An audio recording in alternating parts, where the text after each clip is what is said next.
السلام علیکم ناظرین، کیسے ہیں آپ حضرات؟ امید کرتا ہوں کہ خیریت سے ہوں گے۔ آپ دیکھ رہے ہیں Zia Islamic network YouTube channel. آئیے آج ہم بات کریں گے کہ جو ہمارے گھروں میں پریشانیاں اور غم کے علامات جو آتے ہیں، بہت ساری پریشانیاں آتی ہیں جس سے ہم پریشان رہتے ہیں، بہت سارے غم میں رہتے ہیں جس سے ہمیں چھٹکارا نہیں ملتا ہے۔ تو آئیے میں بتاتا ہوں اس کے لیے ایک دعا، ایک کلمات ایسی ہے جس کے پڑھ لینے سے آپ کے پریشانی، غم سب دور ہو جائیں گے۔ اصل میں ہوتا کیا ہے کہ ہم لوگوں کے گھر میں جو پریشانی آتی ہے، بے برکتی آتی ہے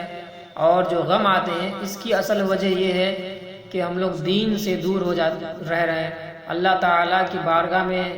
سجدہ ریز نہیں ہو رہے ہیں، نماز کی پابندی نہیں کر رہے ہیں، اور دوسری بات یہ ہے کہ بہت سارے برے اعمال جو ہمارے ایسے ہوتے ہیں جو ہم کر لیتے ہیں، ہمیں پتہ نہیں ہوتا، اس کی وجہ سے جو پریشانیاں آتی ہیں وہ مین وجہ ہے۔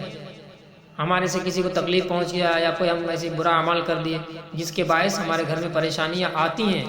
اور ہر گھر میں ہی پریشانیاں آتی رہتی ہیں، مصیبت آتے رہتے ہیں۔ اس سے آپ حضرات کو گھبرانا نہیں چاہیے، اور چاہیے کہ آپ اللہ تعالیٰ کے بارگاہ میں سجدہ ریز ہو، نماز پڑھیں، دعا کریں، جو آیتیں بتائی گئی ہیں، جو دعائیں بتائی گئی ہیں پریشانی میں پڑھنے کے لیے، اس کو پڑھیں، نماز کی پابندی کریں اور قرآن کی تلاوت بھی کریں۔ انشاءاللہ یہ سب اگر آپ کریں گے تو آپ کے غموں کو اللہ تعالیٰ دور فرما دے گا۔ اور اگر بہت زیادہ پریشانی میں آپ ڈوبے ہوئے ہیں اور آپ چاہتے ہیں کہ جلد سے جلد اس سے آپ کو رہائی ملے، اس پریشانی سے دوری ملے، تو آئیے میں اس آیت کریمہ کو بتاتا ہوں، جو اگر آپ پڑھیں گے تو آپ کو انشاءاللہ فائدہ حاصل ہوگا اور آپ کے سارے تکلیف، غم، پریشانی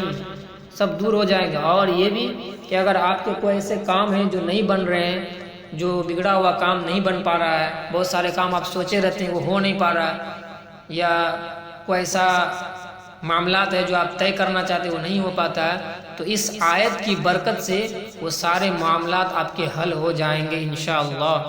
آئیے میں بتاتا ہوں حدیث کی روشنی میں، حدیث میں کیا آیا ہے اس دعا کے بارے میں کہ کیسے پریشانی و غم دور ہوگا۔ تو آئیے بتاتا ہوں، حدیث میں آیا کہ جو شخص صبح شام 7 مرتبہ یہ دعا پڑھ لے، بہت بڑی دعا نہیں، ابھی میں بتاؤں گا آپ کو، 7 مرتبہ پڑھ لیں، اللہ تبارک و تعالیٰ اس کے لیے کافی ہو جائے گا۔ یعنی جو دعائیں پڑھ لے گا اللہ تعالیٰ اس کے لیے کافی ہے، اس کا نام کافی ہے، اللہ تبارک و تعالیٰ کافی ہے کہ اس کے سارے غم و پریشانی کو دور کر دے گا اور اس کو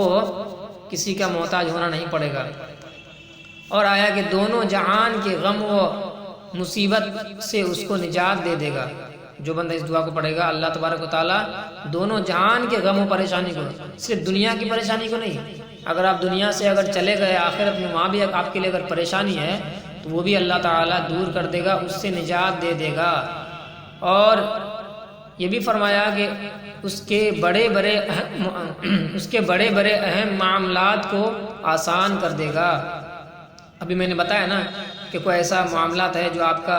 نہیں ہو پا رہا، نہیں بن پا رہا، کوئی ایسا کام ہے جو آپ سوچے ہوئے ہیں، کوئی ایسا بزنس ہے یا کوئی کچھ بھی ہے، کاروبار ہے جو آپ سوچتے ہیں لیکن ہو نہیں پا رہا ہے، تو آپ اس آیت کو اگر پڑھیں گے تو اللہ تعالیٰ کا فرمان ہے کہ آپ کا وہ کام بگڑا ہوا جو نہیں بن پا رہا ہے، اللہ تعالیٰ اس کو بھی بنا دے گا۔ دوسری روایت کے مطابق یہ آیا ہے کہ اس دعا کو اگر پڑھ لینے والا پڑھ لے تو وہ کبھی بے سکونی، پریشانی اور کسی طرح کی فکر مندی کا شکار نہ ہوگا۔ اس حدیث کے روشنی میں یہ پتہ چلا کہ اگر آپ اس دعا کو پڑھیں گے، اس کلمات کو پڑھیں گے، تو آپ کبھی بھی آپ کے گھر میں بے سکونی، بے چینی، پریشانی اور کسی قسم کے کاروبار کے لیے آپ فکر مند نہیں ہوں گے، آپ کا کام اپنے آپ بنتا چلا جائے گا۔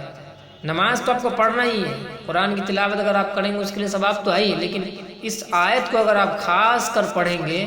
تو اللہ تبارک و تعالیٰ سارے معاملات کو حل کر دے گا، آپ کے پریشانیوں کو دور کر دے گا، آپ کے غموں کو دور کر دے گا، اور آپ کے بزنس، کاروبار جو رکے ہوئے ہیں اس کو بھی اللہ تعالیٰ آگے بڑھا دے گا۔ تو آئیے میں بتاتا ہوں کہ وہ کون سی آیت ہے، کون سی دعا ہے۔ یہ آپ کو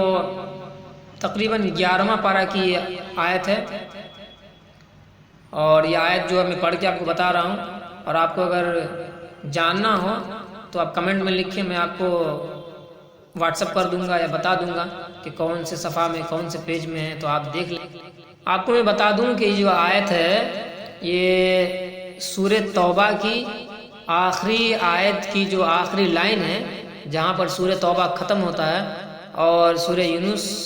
شروع ہوتا ہے، اس کے درمیان ہے۔ یعنی سورہ توبہ کی ایک دم آخری لائن ہے اور اس کے بعد بس سورہ یونس اسٹارٹ ہوتا ہے۔ تو آپ قرآن میں بھی جا کر 11 پارہ میں سورہ توبہ کی آخری آیت کو آپ پڑھ سکتے ہیں۔ ابھی میں پڑھ کے آپ کو بتا دیتا ہوں کہ کتنی چھوٹی آیت ہے، بس ایک لائن کا ہے۔ یوں پڑھنا اس کو، حسبی اللہ لا الہ الا هو علیہ توکلت وہو رب العرش العظیم۔ کیا ہے؟ حسبی اللہ لا الہ الا هو علیہ توکلت وہو رب العرش العظیم۔ اس کو کب پڑھنا ہے؟ صبح و شام 7 مرتبہ پڑھ لیجیے۔ اپنا صبح میں آپ اٹھیں، اگر فجر کی نماز پڑھا تو نماز کے بعد پڑھ لیا، یا لیٹ سے اٹھے تو اس وقت پڑھ لیا، یا دکان چلے گئے تو اس وقت پڑھ لیا، گھر میں کسی وقت بھی پڑھ لیا صبح میں، اور جب شام میں لوٹے تو شام میں پڑھ لیا 7 مرتبہ۔ اتنی چھوٹی آیت ہے، اس کو تو آپ پڑھ ہی سکتے ہیں۔ امید کرتا ہوں کہ ویڈیو آپ کو اچھی لگے گی، اور انشاءاللہ اگر اچھی ویڈیو لگے تو آپ دوستوں تک پہنچائیں، شیئر کریں، کمنٹ کریں، لائک کریں، اور اگر اب تک میرے چینل کو سبسکرائب نہیں کیے تو پلیز سبسکرائب کر لیجئے۔ آپ کے لیے بھی فائدہ ہوگا، اور اچھی ویڈیو میں جب بناؤں گا تو آپ تک ضرور پہنچے گی، ترنت پہنچے گی انشاءاللہ۔